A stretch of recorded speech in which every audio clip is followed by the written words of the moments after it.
Nick, let's talk about the Alabama Crimson Tide. We've seen what Coach DeBoer has done. He's brought in a lot of great players, and it's nice to hear about it. It's nice to, see these players come in, but when they start to produce early on in camp, that is when you really start to feel good about it. And one guy in particular has been doing really good so far. I'm Andrew, and this is Saturday Morning Inspection.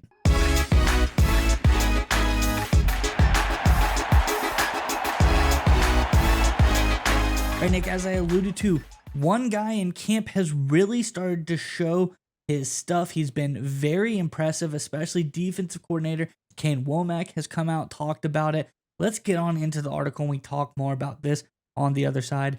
This, of course, from AL.com. It says, LT Overton is battling for the starting bandit slot with Alabama returnee Jamarian Latham, who lined up with the first team during Alabama's Fan Day practice on Sunday. Coaches have praised both players so far, and Overton impressed in the Tide's first scrimmage on Saturday, according to sources. On Tuesday, Womack described what makes the transfer dangerous to offenses. Says he's a great speed to power rusher, Womack said. He's done it probably a million times over his life, right?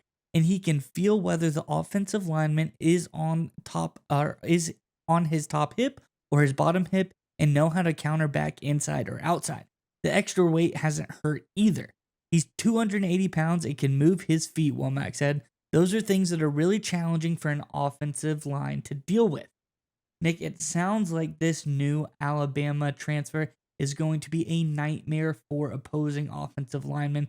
Seems like he's really got his stuff together. And in this battle, in my opinion, from these comments we've heard, I think he has the edge to potentially win that starting spot. I'm curious what your thoughts are on this one, Nick. But before we get to you, Alabama fans, in the comment section below, we're talking about Alabama. We're talking about big-time defensive linemen.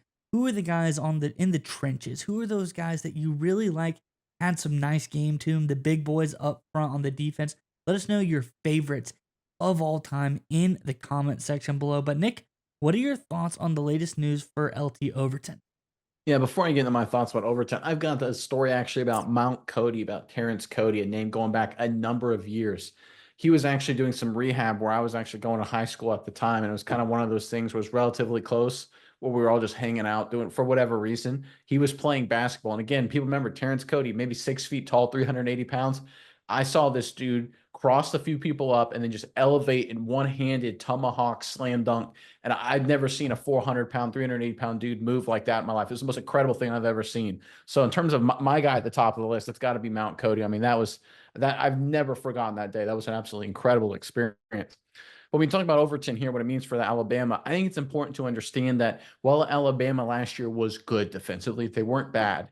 They were not really as good as they probably needed to be, right? They were second in the SEC in yards per game, but in reality, there was a big gap between them and Georgia. If you look at the delta in yards per game between the Georgia Bulldogs and Alabama, 1 and 2, that was about the gap in yards per game between Alabama at 2 and Mississippi State at 6, right? So we're seeing a huge delta. Georgia's here, Alabama's here, and then all the other teams in the SEC are right underneath Alabama in terms of defensive rankings. That's not going to get it long-term in the SEC. And Kalen DeBoer and his staff, they understand that, right? They got to go in and really make sure they try and shore up this defense, make sure they get it up to the level where we expect it to be with the Crimson Tide, and that's at the top of the SEC, right up there. If they're not number one, they're like 0.1 behind number one. That's where they need to be when they've been historically great. It's having that elite level defense. And I think a guy like Overton can be a key piece to help them getting back to that area. One of these sort of under the radar transfers.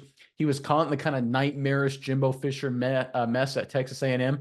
I'm not going to hold his lack of production against him because everything at College Station the last 2 years under Fisher was an absolute debacle. I think it was a steal by the Crimson Tide to pick him up, and I'm excited to see he's off to a great start, and he is a physical force. And you know me, Miles, I talk about all the time.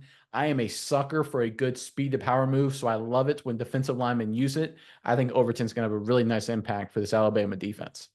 Yeah, Nick, and when we talk about Overton, the thing that really sticks out to me about him is this is a guy who originally started to come back to Alabama when Nick Saban was still there. He leaves. Coach DeBoer comes in, brings in a new defensive coordinator as well. Roach is still there for the defensive line coach, but he decides to stay. Not only does he decide to stay, he says, okay, well, I've been doing things the way I've been doing at Texas A&M for a little while, but I want to get better. And that's what made him decide to put on the weight. He said, when I was a Texas A&M guy, I was all finesse, finesse, finesse. But now I put on this extra weight and I can add that power. And I think that's what you're talking about, that speed to power move. It's a guy that can do it both ways now. And that's why everybody is saying he looks so much more dangerous. I think it's looking really great. But what I love about Overton is this is a guy who stuck to his word, stayed at Alabama, stuck it out, and not only did that, he didn't stick and said, well, this is who I am. Let's see if I can make it. He goes, what can make me the most valuable asset to Alabama as well? He did that. He put on the weight. He put in the work. And I think we're seeing the results of that right now. This guy seems really strong. And this is why I'm saying I'm giving him the edge to get that starting spot this season for Alabama.